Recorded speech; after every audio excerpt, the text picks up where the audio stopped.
Hello, ladies and gentlemen. Welcome to Tennis Weekly with Joel, Kim, and Chris. On today's Tour Catch Up, Zverev secures his second Masters title of the season in Paris. Sabalenka closes in on year-end number one. And the race to Turin goes down to the wire. Kim, Chris, today is the 4th of November, and we are here to catch up on the week in tennis at Tennis Weekly HQ. The WTA Finals are underway in Riyadh. Alexander Zverev is your final Masters 1000 champion of the season in Paris, and Elena Rybakina is partnering up with Goran Ivanisevic as her coach for 2025. Lots and lots to discuss, as always, at Tennis Weekly HQ. And we will be unveiling a very special competition where you could be attending the UTS Grand Finals in London. More on that in a bit. But guys, we are getting into the very, very deep end of the season, the business end of the season. The nights are getting darker. The Christmas ads are coming out on the telly in the UK. And the race to Turin is well and truly on. Now, is it on would be my question, because Djokovic is very much, doesn't seem like he's racing anywhere by not playing this week. He's just got his feet up. He doesn't need to. He's watching the race without doing anything. Yeah, he's a spectator just like us. But I feel like this is the week of the tournament, week of tournaments where you don't necessarily start wanting to be on the entry list, but you might have to go there to qualify for Turin. Yeah, he might actually have to get on a plane and make some moves. But maybe Djokovic is just looking forward to Christmas. I mean, I had my first turkey and bacon and cranberry and stuffing sandwich today. Getting into the Christmas spirit. Having like November a raw 4th. vegan version of that. Yeah, November the 4th, I went to the supermarket on my lunch break. She's not going to name drop. It was. I'm not naming it. It was No. not BBC, is it? But we could say. But yeah, it's only just gone Halloween, and now everything's focused on Christmas and the end of the season. And Andy Murray is obviously no longer playing, so he has been able to focus very much on Halloween, because I don't know if any of our listeners saw last week Andy Murray's Halloween outfit. It gave me nightmares, Kim. It was pretty terrifying, actually, wasn't it? He dressed as a clown, did the whole, face paint, wig. Big trousers. Yeah, a lovely yellow and red dotted outfit with what? Does this scare you? Does this give anyone else nightmares, or was it just me? I feel it's quite an effective outfit, I think, if it's aiming to, scare like trick or treaters coming around to your door. I think the wig makes it a bit less scary for anyone who isn't watching this, or no one can really describe it on this platform. But the rainbow wig seems quite jolly, I would say. I think the facial expressions, I feel like you could be a children's entertainer, but he's done Halloween makeup. You know what I mean? So it's kind of confusing. It's still giving me like the clown from It. Yeah, it is. Stephen King with the smile. Yeah, the Stephen King. Yeah, I did enjoy. Judy Murray said, "This is what happens when you have too much time on your hands." I think that's quite fair, to be honest. But I mean, is that a fair assessment? Well, Djokovic, maybe he should have had a Halloween costume if he's not playing this week. I mean, I've been looking forward to Rafa's costumes when he finally retires. Maybe they'll all start coming out the woodwork. But that really made me chuckle this week when I saw Andy Murray on social media on that one. Joel, what's been going on in your world this week? Well, it's something that happened to me on Sunday night. Were you dressed up for Halloween? I was not dressed up for Halloween, but I do live, obviously, everyone, I live and breathe tennis 24/7. And even when I was at a pub quiz on Sunday evening, tennis was a topic that came up, but it came up in the picture round. And I was presented 4 pictures of various celebrities, and one of them was a tennis player. And I was thinking, oh, I know who that person is. And it was Angelique Kerber. Angelique Kerber in my picture round of my pub quiz on a Sunday night. Very, very obscure and random. I'd like to think I was the only one to get that correct in the whole room.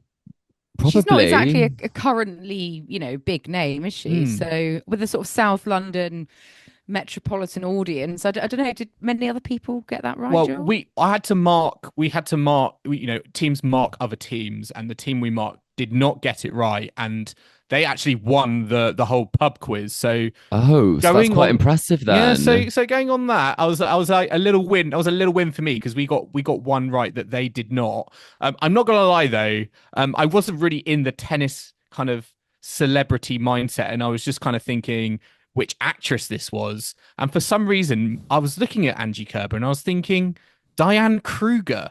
Wow, I mean, what a compliment. Is that do they resemble each other? I'm gonna have to Google Diane they're both Kruger. German and blonde. That might be where the comparison ends. Yeah, and then I started thinking Sabine Lisicki, and then I was overcomplicating things, and then I was like, I really wish I could phone a friend and phone Kim or Chris. Actually, not Chris because. Not Chris. It's WTA, so maybe you should international have calls. Oh, you'd have to pay for the call. Yeah, so it would have been. The budget doesn't stretch to that. Yes, indeed. Well, Joel, I hope your quiz went well despite that. And I've actually got a quiz this coming weekend, so I'll see if there's any tennis things that crop up there. But Chris, what's floated your boat on tour this past week? Well, Kim, before you go to that quiz, I'll probably Google Diane Kruger just to make sure you don't get them mixed up with Angie Kerber next week. But for me, something that didn't quite work out that I thought was quite enjoyable was actually as part of the outreach programs that they have attached to the WTA Finals. Ons Jabeur is actually out there. She is representing women's sports over there. She thinks she's an ambassador for the tournament. And herself and the world number one, Sabalenka, went to play some football. And Sabalenka was playing with some of these local, I think they were schoolgirls, but local kids basically. And she kicked the ball, aimed for the goal, and she actually hit the poor photographer, this poor woman taking photographs on the head. So she may be the world number one in tennis, but she's definitely not world number one when it comes to her football skills. She won't be going to the Women's World Cup anytime No, she's not going to do a Diego Forlan, is she? We're swapping sports. But going the other way. Yeah. Oh dear. Bless the photographer. I hope she's okay. She did seem okay.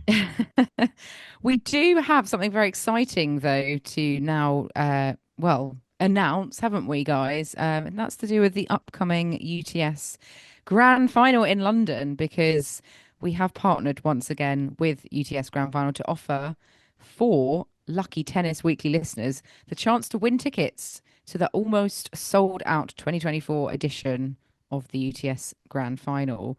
So not only is UTS back in the capital, but it is bigger than ever. The venue has been upgraded to the Copper Box Arena in East London. So if you are free on Friday, the 6th of December, and are a fan of the likes of Alex de Minaur, Andrei Rublev, or Holger Rune, then listen up. For your chance to win, all you have to do is follow us on social media at Tennis Weekly Pod, like our competition post, and tag a friend that you would like to bring with you.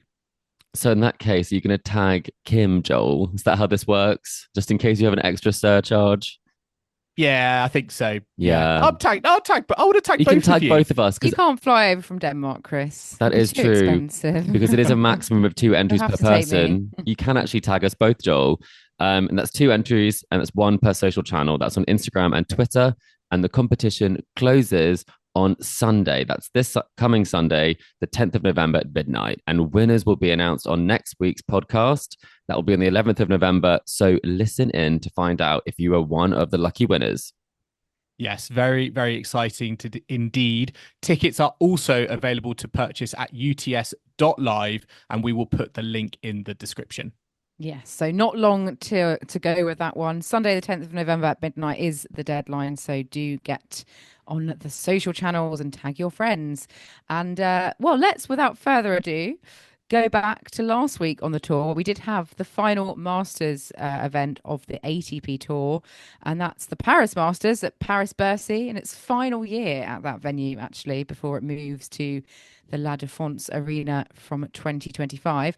But it's Alex Zverev taking home the title this time round, beating Ugo Humbert 6-2, 6-2 in quite a one-sided final on Sunday.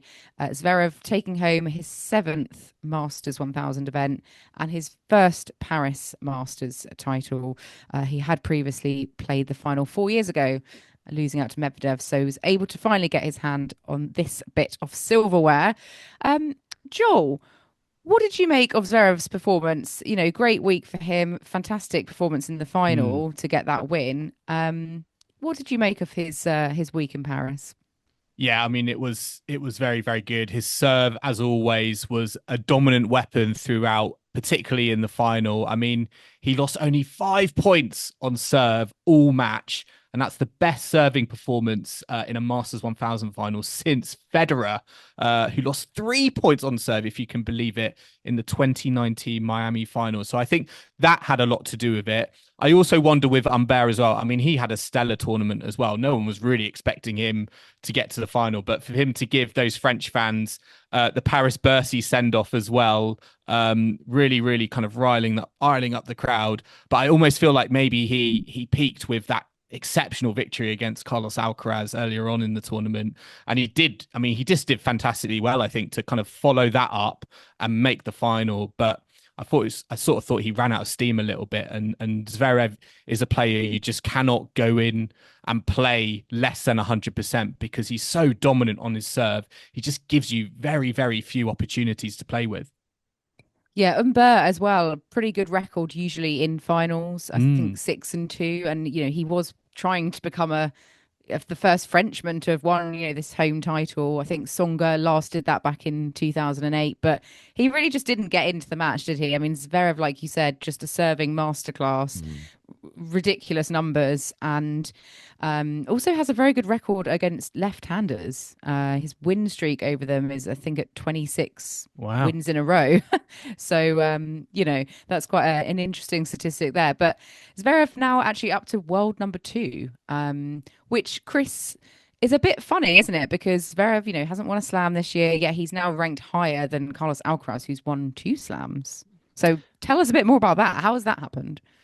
Well, I mean, it is quite surprising when you look at it, but in terms of how much tennis he has played more matches. He's actually right up there now as the win leader of the year. So he has actually won 66 matches this season, but he has lost 20 matches, whereas the likes of Sinner, he's played 65 and he's only lost 6. So he's played more than 65. He's won 65, lost 6.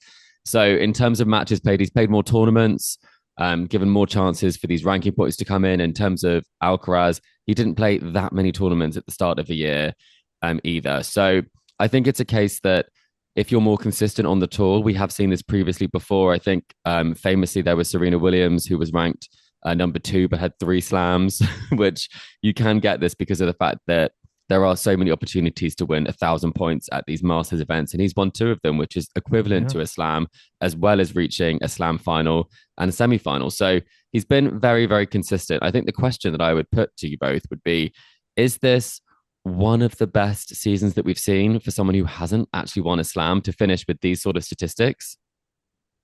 I would say so. Yes. I think it's almost gone a little bit under the radar because of the fact that he's not really performed or won a Grand Slam trophy, and they've actually been shared by Sinner and Alcaraz, and I feel like everyone just sort of gravitates to that story and it puts everyone else in the shade a little bit. But certainly I think if you look at the best of 3 format alone, you could arguably say that Zverev has had the best. I want maybe even the best season. The fact that he's won 2 Masters trophies, so many wins. I think there's a lot to be said for that. But certainly there's still, I think, opportunities for him to develop, and he would just be thinking like, when am I going to win a Grand Slam title? Well, you said about the difference between 3 sets and 5 sets. Is it more the tour versus slams in terms of his nerves, in terms of holding, not the best record when it comes to slam finals now? Is it because of the fact that in those big moments, he does potentially not make that first serve that he needs, or he does kind of get a bit nervous, get a bit tight? Because it's very strange to have a player who's been on the tour for so long, who's had so much experience, who actually in those moments is a lot less comfortable in his shots than some of the more junior players on the tour. When I say junior, they are slam winners. We should say his junior. It feels a bit like that. I feel like if it hasn't happened now for Zverev at a Grand Slam, is it going to ever happen unless he can... Kim, you don't think it's going to happen? I don't know. I just feel like mentally, psychologically, to get over that hurdle, it's, he's been around for a long time now. And if outside of slams, very impressive record, 7 Masters titles, I think 2 ATP Finals titles. That's very, very impressive. But it's the slams that matter. We've said it time and time again. And, if you're looking at Sinner and Alcaraz, when they get into a slam final, they are winning it. And that's what they're getting to finals in the first place at the slams, and they're going all the way. So I think this is a bit of a peculiarity that Zverev is up at number 2 in the rankings. I think if he does better than Alcaraz in Turin at the ATP Finals, and finishes the year as world number 2, it's actually going to be the very first time in the male, in the ATP Tour in the Open era that's happened, where a player who has won 0 slams in a season finishes higher than a player with multiple slams from that same season. So that's quite a weird. That is very weird. It doesn't. I don't like it. I have to say, because it does mean that when it comes to the groups, that Sinner and Alcaraz could be in the same group. Yeah, in the ATP Finals. That spices up the group stage in Turin, potentially, doesn't it? Do we like that, or do we not like that? We could get it twice then, couldn't we? And that has happened before. They both might top the group, and then they'd meet again in the final, I suppose. Yes, one could be runner-up, one could be winner. They could then win their respective semi-finals. So that could be possible. But I mean, would we want that? I think we like the hype of seeing it, or maybe a revenge story. I'd love to see them be kept apart. But we'll just have to see how the draws fall. But I'd like to see them kept apart. Same. I mean, let's think about who else might be there, because we have still got a couple of spots up for grabs at the ATP Finals. Casper Ruud, Alex de Minaur, Andre Rublev, they are all still in with a shout. And depends what happens this week in the tournaments that we've got happening. I think we've got Metz is happening this week. Belgrade. And the Marseille Open. No, that's not the Marseille. Belgrade, yes. And Metz, yes. Well done, Joel. Sorry, Marseille is Metz, yeah. There we go. We're all tense here. We're all getting tense. I know, I was like, the last couple of tournaments. Serbian. Yeah. So we don't normally have to pay attention this long, do we? Normally it's all wrapped up at this point. I know. I mean, who are you hoping personally, gets there? Who do you think deserves to out of those names I've just mentioned that are still fighting for it? It's tough, because all of these players, you can see why they would deserve it. I think you almost want the top 10 players, I think, really have deserved it this year. It's a shame that Dimitrov fell a little bit short when it came to the results that he wasn't able to quite make, but it's a lot to make it up in the race at the end. And so often it does go the way of a deep run in Paris, but because it hasn't, it does mean that, Casper Ruud, who hasn't had much form, is still in with a shot.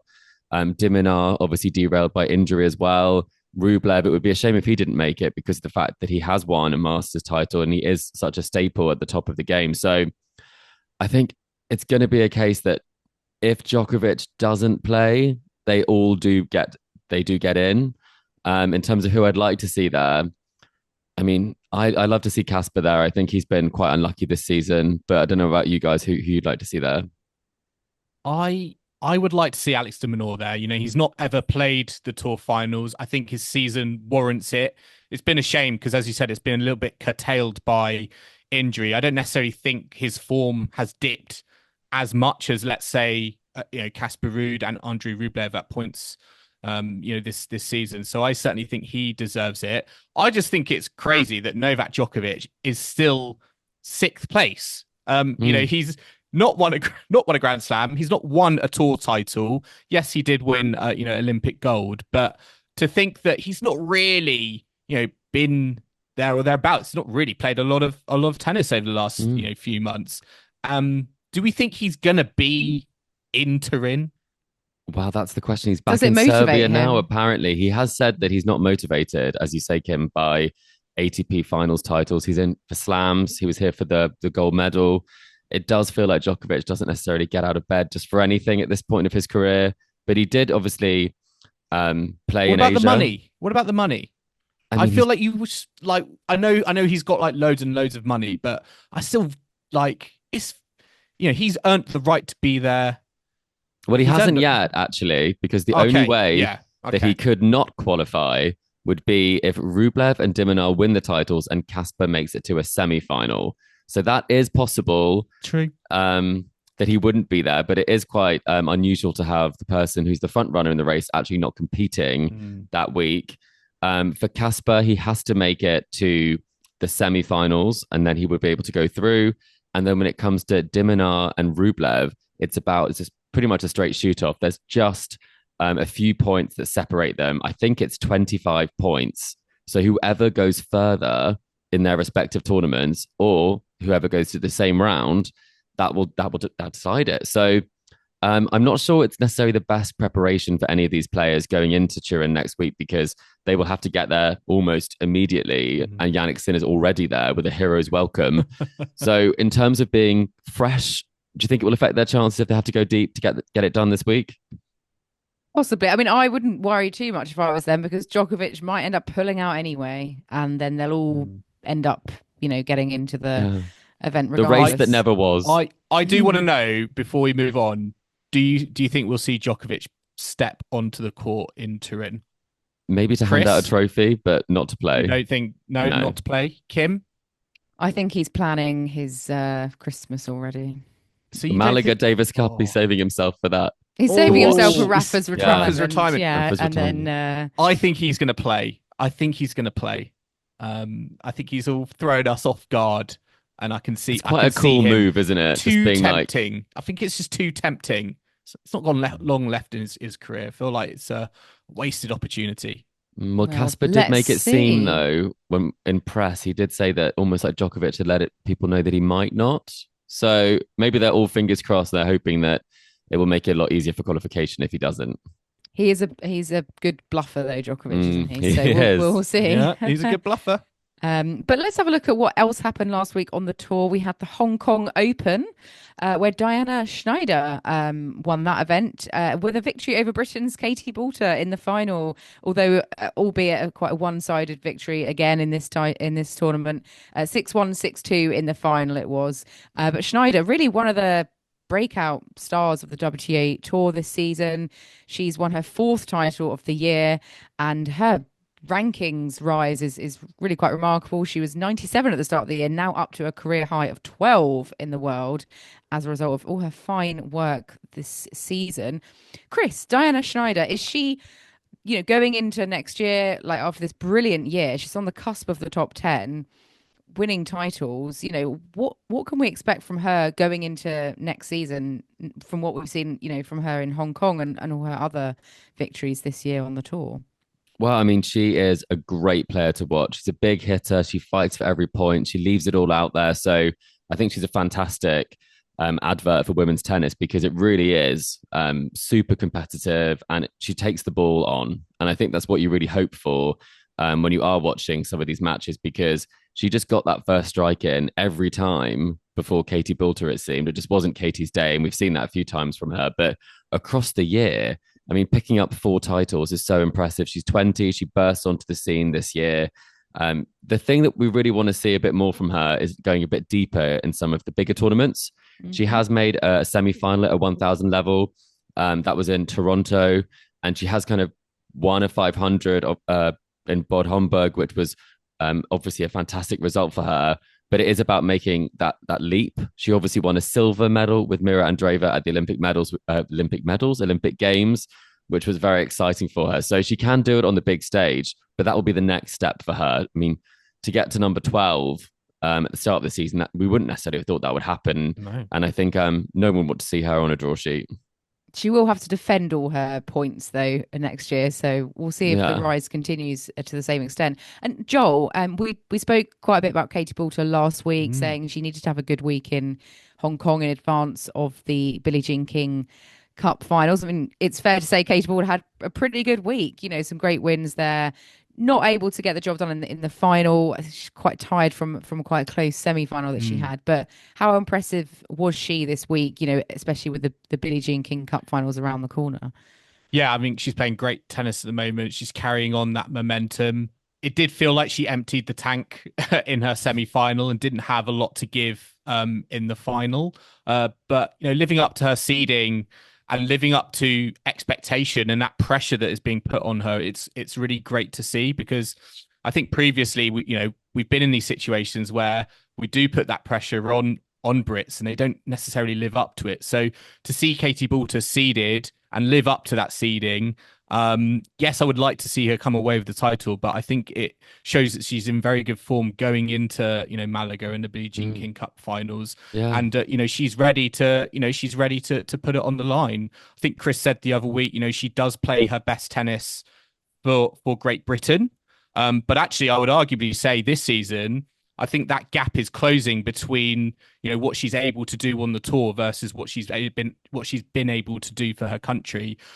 Because Gianna Shnaider, yes, this has been one of her best season to date. And I would also say the same for Katie Boulter. Maybe not necessarily as meteoric as for Shnaider, but it's still nothing to be sniffed at. 23 in the world she'll be at now, which is a career high for her. I mean, that's huge when you look at that, where she was previously. And it does make me think of when we were at the Billie Jean King Cup in Coventry, all of us. And she was talking about, I know I've got the game. It's just about trying to get the ranking up. I'd love if my ranking was top 50, she was talking about. Yeah. And now she's looking at the potential with some good results down under. She could be pushing top 20, which is just unbelievable when you think about it. So I think it's great for her to get the momentum at the end of the year as well, because I think she has had some sort of it's sort of ebbed and flowed a little bit. There are moments where she's played great tennis. You can't play well every single week. But I think this will be something that will really set her up for her preseason as well, because, when you got the results, you stay hungry, I think. Yeah, no, fantastic work from Katie and obviously Diana Shnaider, two rising stars of the WTA Tour. Let's put Boulter in the same category. Why not? And we had an interesting winner over in China for the Jiangxi Open, Viktoria Golubic winning the title there. 8 years after her first title, she got the better of Rebecca Saramkova 6-3, 7-5. This is a player that used to be, up, I think, a career high of 35 in the world. She won a title back in Lausanne in 2016, and it's been a long, long time since she's been at the winning stage of a tournament. She's had a terrible season, hasn't won, consecutive matches on the tour since the Australian Open. Yet here in Jiangxi Open, she has been able to string together some wins to take home the title, and she will be back into the top 100 as well. So perhaps a turn of her fortunes with this title. Chris, have you seen quite a lot of Viktoria Golubic over the years? Are you pleased that she's sort of ended this 8-year drought of silverware? I mean, I was quite surprised when I saw this, but I mean, it's the perfect time to pick up a title on the tour. She has had some great results previously. You may have, our listeners may remember that quarterfinal that she had at Wimbledon in 2021. That's the only thing I remember her for. She also won a silver medal representing Switzerland with Belinda Bencic in the doubles. So, I should probably remember at the Olympic medals. Yeah. Yes. And I also think she might have a Fed Cup title to her name. I think we actually watched her at the Billie Jean King Cup get the title. You should have more memories of Golubic. I know. But in terms of this year, I mean, it has been pretty barren. And I think it takes sometimes the opportunity to play against players who are that bit lower at some of these tournaments to actually get some of those results. Because if you think about this, it could have been quite easily lower down. It could have been a 125. I mean, arguably it could have been a 75. But it wasn't. So this is something that will be very, very important to her. But I mean, at the same time, I didn't think it was a stacked draw. No, I think it's a good opportunity draw, wasn't it? Yes. Yeah, I think I was reading it's actually for this season the lowest ranked WTA player to win a title on the tour, which maybe is reflective of the week of the year we're in. Yeah, the week of the year, the draw where we're at with the calendar. Well, if I was Golubic, I'd take it. It's a title. So well done. Yes. Nothing taken away from her. And we also had a 250 out in Merida in Mexico. And this is quite an interesting winner again, because it's a player I'm not familiar with. I don't think many of our listeners will be necessarily familiar with this player. And that's Zeynep Sonmez of Turkey. Picking up her first WTA title with a win over Anne Lee of the USA. And this, again, quite a one-sided final on the tour this week. They're all pretty straightforward. 6-2, 6-1. Sonmez needing just over an hour to get past Anne Lee. Sonmez being a player that, she's 22. She's 100. Well, she started out this tournament 127 in the world. But, fantastic for Turkey, who don't have a massive history of producing, top WTA players. I think the last time that a Turkish female player won a tournament was back in 2016. So fantastic for Turkey and Turkish tennis, and for Sonmez personally. Chris, I'm going to come to you again because I know you love your niche WTA stats, and I'm sure you will have heard of Sonmez. Had she been kind of making waves this season? Is this a total surprise? Well, I mean, it's a bit of a surprise because she hasn't had that much form coming into this. She is obviously at a career high ranking now, which is great. The only time she really has kind of stepped onto the scene in a big way was for her country. And that's where I think some people may have heard from her when they played in ties against Turkey. There might have been some focus and some attention in that area, in some of the lower down events of Billie Jean King Cup. But prior to this, I mean, she's only been to the first round of a slam once. Previously, she hasn't made it out of qualifying, and that was at the French Open this year. So again, big opportunity to get through. She did take it, and she's really going to put herself in a place where she won't be playing qualifying next year. And that's probably one of the most significant numbers in tennis, is when you don't actually have to enter qualifying for a slam, because it's not easy to qualify. And she's only been able to do it once. So very big deal for her. Yes, she's into the top 100 now, so if she can stay up there, avoid qualies for slams, then we'll see. But again, Joel, I know you're going to probably say this wasn't a loaded draw, was it? So anyone's game, really. Second weakest WTA tournament of the year. Yeah, I mean, what do you think of these tournaments? Because they're also going on at the same time as the end of season tour finals in bigger Riyadh. Crowds, I've heard. Yeah. Well, yeah. I mean, it's later, yeah. It's a bit. What do you think of having these tournaments at the same time as the tour finals, which it feels like that should just, the full spotlight should be on there? Yeah. Like, almost like, why do these, I'm not gonna lie, why do these tournaments exist, or why do these tournaments, I guess, exist at a 250 level? Because we can't be the only ones looking at these draws and thinking, yeah, these are great stories, these are great opportunities to get ranking points, but do they live up to the 250s that we see earlier on in the season? Let's be honest, it's not really, is it? But they are opportunities for lower ranked players, to play. Like the more stacked 250 draws, a lot of the players that were playing last week in Merida wouldn't be able to get a look in, even though it was a 250. So I think, there's a category of tournament and a time and a place for every player. And let's face it, most of the players at these events, they need to earn their living. There's definitely some strategy, isn't there? Like, you can pick and choose, and it just, I think, show that kind of, I guess, that flexibility where maybe it is better to finish your season strong as opposed to kind of start it in, January, February and go all in, because it feels like the opportunities maybe are bigger towards the end of the season. And a lot of players do actually look at playing throughout the off season, where there are challenger tours or 100 titles or things like that are available. There's one in Dubai, there's a couple that are in France. But I do agree that it's not great to have it competing with the WTA finals from an audience perspective. It does feel like that should be the end of the tour proper events.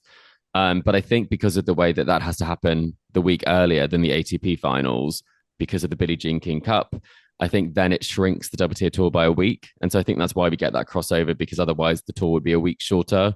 But I don't think it adds much to the tour, if I'm honest. It feels like it has closed shop. And this is maybe just a bit of a final, not a final hurrah, but just a final event. I mean, just finally, the crowds in Hong Kong were amazing. There was a real packed atmosphere and crowd for that tournament. But in Merida, I was watching some of the highlights, and I mean, we'll get on to Riyadh and the tour finals. But it was, I'm not gonna lie, it was quite a similar story there. And I'm like, who is actually watching this? And again, is that not a good look for the WTA Tour? Well, let's take a quick break now, but do join us in the second half, where we'll be discussing Elena Rybakina appointing Goran Ivanisevic as her coach for 2025. All of the action so far from the WTA end of season finals in Riyadh, and we'll be looking ahead to the final regular ATP Tour events of the season in Metz and Belgrade. So do not go anywhere. Welcome back to the Tennis Weekly podcast, and it's time, as always, for another game. Joel and Chris, who has got the game this week for myself and our listeners? I have got the game, and it is a par for the courts this week. Going back to a par for the courts. Okay. And I'm nervous now.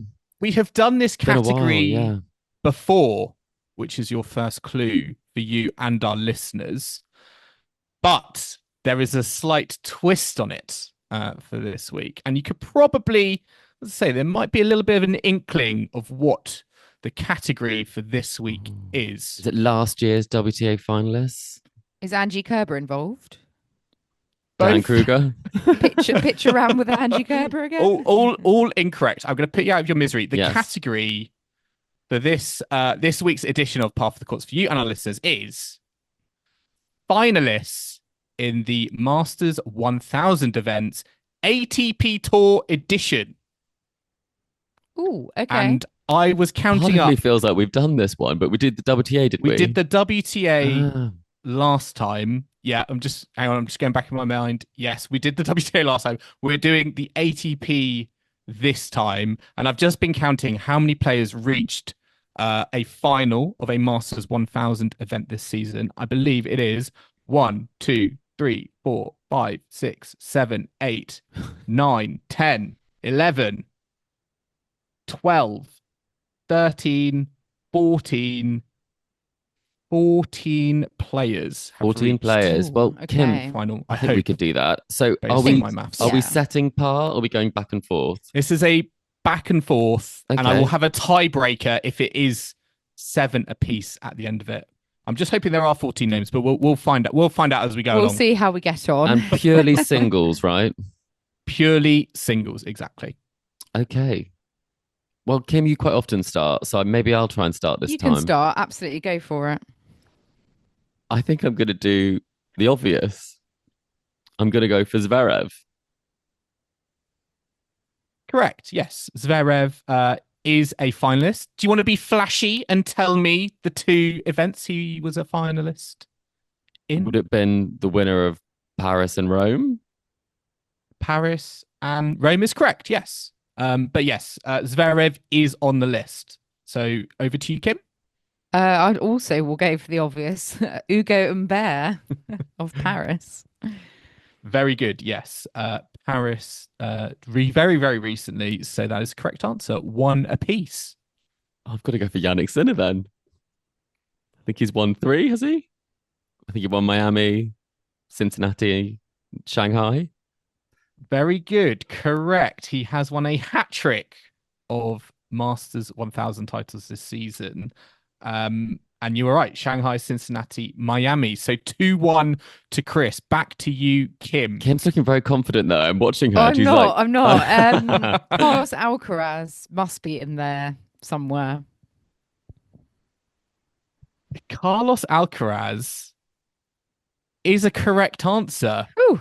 Only once, though, has he featured in a final this season in the Masters 1000. This explains why he's at number 3. Which isn't great, is it? No. Do you want any ideas? Madrid? Indian Wells. Yeah, Indian Wells. He beat Sinner in the semi, I think, and then won against. Oh, don't say. Right. Yeah. Right. So back to you, Chris. It's 2 apiece. I'm gonna go for. I'm going to go for a fun one.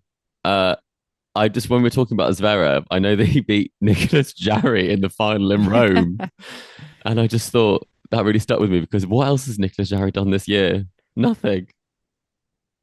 No. That is a correct answer. Very good. Nicolas Jarry, a Masters 1000 finalist this season. And a flag bearer for Chile at the Olympics based on that, yeah. So 3-2 to Chris. Kim, pressure is on. Who are you going to go for? into territory now where I might struggle. I'm going to say Daniil Medvedev. Is that not correct? Did he not get to a hard court? It's not what. Daniil Medvedev. It's not just winners, it's finalists. Oh, yeah, as a final, that would be okay. Yeah, then. I'm not saying he won. Yeah, but that'd be fine. Finalist in Miami or something. Daniil Medvedev is a correct answer. Yes. Runner up to Carlos Alcaraz in Indian Wells. But it's crazy. I was thinking about this. He hasn't won a title this year, which is unheard of for him. Yeah, really quite surprising. Okay, so that is 3 apiece. Chris, back to you. I do love the fact, Kim, that we both have named finalists, not winners, in the last round. Like, there must be obvious ones that we're missing. I do remember that Tsitsipas won Monte Carlo. Correct. Yes, Stefanos Tsitsipas was the Monte Carlo. He loves playing Monte Carlo. He was the Monte Carlo. Should have ended his season then, maybe. Yeah. Yeah. Right. 4-3. Chris, Kim, back to you. Oh, I'm gonna go on a bit of a punt here. And say Grigor Dimitrov. Oh, Kim. That's a correct answer. It's Kim is getting the shock of her life there. Miami finalist. Right. Grigor Dimitrov. 4 apiece. Oh, it's getting quite tense now. I think that Alexei Popyrin won a Masters title in... He did, didn't he? US hardcourt swing. Was it Montreal or Toronto? Montreal for the men. Popyrin is a correct answer. Yes, he did very well and was champion in Montreal. So that is a correct answer. It's 5. Is it 5-4? I'm getting my. I think I went first. 5-4, Chris. In that final, it must have been someone. 5-4, Chris. No, Kim. For Popyrin. I actually don't remember that one. To step up. Who did he beat in that final? There are still a few answers on the table. This is when she normally pulls out a Russian, doesn't she? Okay. I'm just gonna have to go. Casper Ruud. Did he get to one in the clay season at all? Casper Ruud. He's not had a great year. It's a correct answer. Oh, thank heaven! Finalist in Monte Carlo. Picking off these finalists. This is clutch subject. From Kim. It is really clutch. We are going deep. Right, Casper Ruud, correct. 5 apiece. Not many left now. I think the only one I can say with some degree of certainty is from Shanghai. And I do believe Novak Djokovic made that final. Correct. Yes. Novak Djokovic, finalist. I'm fully out Shanghai. Now, Kim. So that is 6-5 to Chris. How many are left? Can you match it? Is there 3 You've left? got one more still, because Joel said there's 14. So in theory, we could get 7 each. There are 3 answers left. Oh, goodness. We've done well either way. I don't think I'm going to get the next one right, but I've got to say something. Alex de Minaur. No, I don't think that's correct. But Alex de Minaur is incorrect, Kim. Chris wins. I took him deep. Done, Chris. I had one guess that I couldn't remember, but did FAA make a clay final? That is correct. You could have said Felix Auger-Aliassime Madrid. I have nothing else. So Alcaraz, Medvedev. Did we say Rublev? Lehechka? Sinner, Dimitrov, Tsitsipas, Ruud, Rublev. We didn't say Rublev. Rublev, Auger-Aliassime, Zverev, Jarry, Popyrin, Sinner, Djokovic, Zverev, Humbert, and the one player no one has said, Cincinnati finalist, France's Tiafoe. I completely forgot that happened. Yannick Sinner, straight sets. Yeah, there you go. Oh, wow. Okay. Thank you very much, listeners. Let us know how you did. Did you manage to beat We went extra time there, I think. I know. It was very good. Very dramatic. I got more than I thought I would, so there we go. You got the tough ones. You made it harder on yourself. You didn't say Novak Djokovic, Kim. No, I know. We'd just been saying how he'd barely played all year. Yeah. So, but there we go. Thank you very much, Joel. Excellent as always. We're dipping into the mailbag now. So Lucy's got in touch with us via email. Thank you very much, Lucy. Lucy's question is, hi, Tennis Weekly. As the WTA end of season finals have kicked off in Riyadh, we have seen poor crowd attendances of 400 people or less for some sessions, with reports even stating that tickets for fans are being sold at £6 per person. If money wasn't a factor and it was all about creating an atmosphere, where would you like to see the WTA Tour finals be held? So very timely question from Lucy there. Thank you very much. Because, yeah, sadly, we have seen that the attendance in Riyadh has not been great, which perhaps hasn't come as a total surprise. But yeah, that's got us all thinking. Joel, have you got any thoughts? Where would you like to host the WTA Tour Finals if you could have Take it back to Fort Worth, Texas? No. Oof, that was bad. Yeah, that wasn't great. I keep saying this. I know they have a 1,000 tournament in, was it in Guadalajara? Take it to Mexico. I think Mexico just delivers. Every time I see a tournament there, they just deliver on atmosphere. And I think they've shown that they've been capable in the past. And I want to see them get the kind of the top event. I mean, it was money there was no object. Last year. It was in Cancun in a makeshift stand, which was a little bit problematic in that sense. I think money's no factor in this hypothetical scenario. Yeah. Guadalajara has also hosted it. That was a very good event that they did. I mean, firstly, just a thought on what Lucy said, and it is true. There are less than 400 people watching some of the best players in the world at a time when over in Hong Kong at 250, there are thousands of people watching tennis. So something has gone wrong here. I think we all knew this would be the case. Women's sport is not something that's celebrated in Saudi Arabia. It's probably the place where you're least likely to find an audience. And everything has gone to show that they haven't even been bothered enough to get people in from the local community, which is a big shame. So it does just make me think almost anywhere would have been better if you're looking to create an atmosphere. And I do think, if money's no option, I would love to see it in, I think Asia has really proved itself this year. Some of the different locations, some of the smaller locations on the tour, I think that would be quite nice. It has always been there for quite a number of years. But I also think, stick it in the O2. I'm not saying that we have to bring it back to the London days. But I do think there is always a great audience for tennis in London. Same as with Paris. I'm not saying that everything should be Western focused, but I do just think that I want to see tennis being enjoyed, and I want the players to get the atmosphere that they deserve, not just the prize money they deserve from people who actually need to sell tickets, because obviously they don't need to sell tickets in Saudi Arabia. It's not really about that. It's about the Saudi Arabians buying sport in many ways. So I think anywhere but would be my point, unfortunately. I think I've missed greatly the choruses of London calling every November.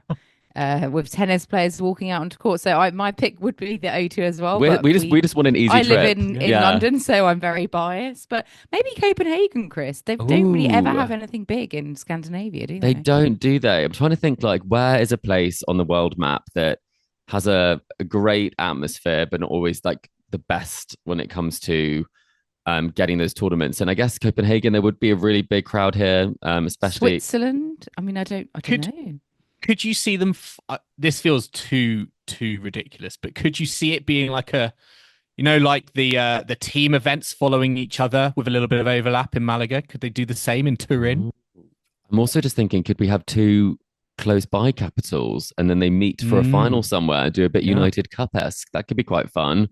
But no, I do think it would be nice if they had the luxury of not having to follow the money and follow the crowd, because we've seen some fantastic scenes at the end of season finals. I've been rewatching some videos, of Serena and all sorts of different people playing, and it was electric. It was such an event. And now it feels like there's a lot to be said for qualifying. You do get some great matches. We've seen some great ones, which we'll talk about now, but it's not a great event, unfortunately. No. Well, thanks, Lucy, for sending us in your question. Listeners, let us know where you'd maybe like to see it being hosted in the future. I mean, one thing we do need to talk about from the WTA finals that we have seen so far in Riyadh is the photo shoot, the eagerly anticipated photo shoot at the start. This year it was shot by Jingju Lin, a New York-based photographer, and it was in the historic district of Diriyah. I might be saying that incorrect. I do apologize. And yeah, the final 8 were all dressed. There was no specific color dress code this year, was there? Because last year Iga Swiatek turned up in a different color to everyone else. Oh, the red dress. Yes. But I think this year was very much you can do what you like as long as you wear some kind of nice designer dress. Listeners, if you haven't already looked, maybe just have a Google. But Joel and Chris, do you have a favorite outfit from the I was going to say it feels like if there was some guidance sent to players, it was like no patterns or no jazzy outfits, because it feels very very solid colors, plain colors, clean lines, very sort of timeless luxury is what I'm getting. I love Paolini's outfit. I think it's very cool with sort of like a choker attached to it. I like that. It blends quite well with the wall behind and the sort of wicker baskets they've put the it really on. does, yeah, definitely. And then I think I love someone who's really seizing the moment. I think Zhang is really embodying a fantastic pose there. I think it's a great photo though. It's beautiful setting. And I do wonder if the photographer was the photographer that Sabalenka hit with a football. I'm just saying, should Sabalenka not be on the other side of the trophy with That's Swiatek? true. It's always the people who are nearest who get the spot, the people who finish 1 and 2, and then do they even think about this? No, but that's what always happens. Maybe it was a historically. colour thing, maybe like with the dresses. You couldn't have mix the pastels with the darker colours. I don't know. I have to say, I do love Sabalenka's dress. It is my favourite. Off the shoulder number. Yes, very nice. Yeah, it's very simple but classic. And I do love the colour of the wall behind them as well. I love those sorts of it's quite tones. busy. It's actually, there's a main road almost behind them on the other side. It looks very serene, but I think it might have been quite noisy. But as well as obviously the photo shoot, they have been playing some tennis. Have you managed to catch any of the tennis so far? No, I've only looked at the outfits. Just the outfits. Yes. Well, I have. Yes. I mean, Sabalenka's doing well. She's got 2 wins under her belt. And Rybakina sadly lost both of her matches, I do believe. But she's there. That's something, right? But she is there, of course, and she hasn't played in ages. That's not the biggest news from Rybakina this week, or the only news from Rybakina this week, because she has announced that Goran Ivanisevic is going to be a coach next season. Yes. So he obviously has just parted ways with Novak Djokovic recently, and he will be off working with Elena Rybakina. I think in the upcoming pre-season, they're going to start working together. So come the Australian Open, if she's fit and healthy, it could be a magical combination if they hit it off. Any thoughts on that? Do you think it's going to be a successful one? I think I'm just very pleased that she's back on the tour and she has found someone to provide stability in her camp. I think it's a high profile coaching hire. I think it's very, very serious attempt to improve the serve. She's got such a big weapon. And I think the service percentage numbers have always been a bit of a challenge. And he's obviously one of the most prolific servers of the game. I think the focus is obviously winning the Wimbledon title if you bring someone like that into your game, but also so much experience with the top level of tennis. I think that's fantastic. I also sort of think, given the nature of how her last coaching relationship panned out, I would have definitely have liked her to maybe have picked a woman as her coach, because I do think that that was not a great situation for anybody. And so I do just hope that in this new coach relationship that everything is much better. She's much happier and healthier, and everything is very much more above board, because I'm sure that she won't have those same problems with Goran Ivanisevic. And you just have to hope that someone of her talent is able to, keep playing at the top level and keep enjoying it. Yeah, absolutely. And Joel, just looking at the matches that we've seen so far at the WTA Finals, has anyone particularly caught your eye? Have you got any idea on who you think's going to be lifting that title on the weekend?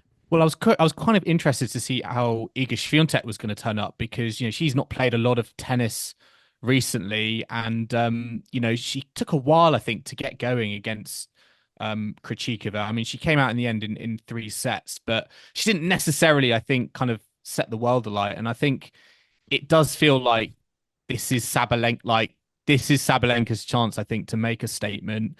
And I think that, to me, the dark horse is actually probably Qinwen Zheng at the moment. I know she lost to Sabalenka, but certainly I think that I wouldn't be surprised if that could be maybe could be the final down the line, because I think Zheng's playing some great tennis at the moment. Defeated Rybakina today.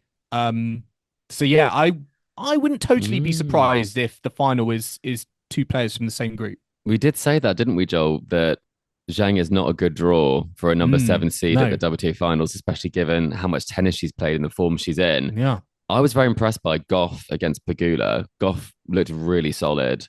I think she's really motivated to come away with a win here. So I think that would be interesting to see how she kind of progresses. And I think one thing of note is it's her 3rd WTA Finals for Gauff, and she's still so young. So very, very impressive to put that sort of a consecutive record together and keep backing it up, even on an off year for her, where she didn't win a slam. She still has done a fantastic year, and she comes in, seeded 3. It's crazy to think the pressure, like, as I say, the sort of microscope we put Coco Gauff under, because it does feel like, to some fans that she's not had a great season, but at the same time, we're looking at her in the WTA end of season finals, seeded 3. I mean, it can't be all too bad. No, definitely not. No. Well, let's see what happens over the final few days of that event. Lots to play for still in Riyadh. And we do have a couple of ATP 250s this week as well. Of course, the final events where the likes of Ruud, Rublev, Alex de Minaur will be hoping they can do enough to make it through to the WTA finals, to the ATP finals. I think they've missed the boat to on Riyadh, yeah. Alternate, yeah. Yeah.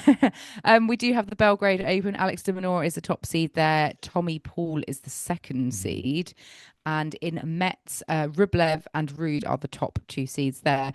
So who are you most looking forward to seeing this week? And what do you think is going to play out, Chris? Oh, well, I'm looking forward to, seeing, I think, Casper Ruud against RBA. He did lose to him the other week. So it's actually not an easy draw he's got there at all. And Rublev could face Sonego in the second round. De Minaur could face Wawrinka. So, tough. It's not actually a given that they're going to have deep runs here. And I'm not sure it will be won all the places by people who win titles this week or have a great run. I think one player we won't be looking forward to seeing is obviously Holger Rune is now pulled out of that tournament. And I'm expecting there will be a couple of other withdrawals because obviously a lot of their participation depended on the ATP finals. But Joel, any picks for you? Cam Norrie's in action? Yeah, I was actually looking a little bit at Richard Gasquet, now on his farewell tour to retirement, up till next season. It's going to be a long farewell tour, isn't it? It's a lot. It's another one of those kind of extended long ones, into next season. But I was looking at de Minaur because, as I say, I feel like he's a player who deserves to be at the tour finals. So I'd love to see him get there, but it feels like in Serbia they've given him a tricky draw. If Stan the Man, comes through Ger, that is a really tough opening match, I think.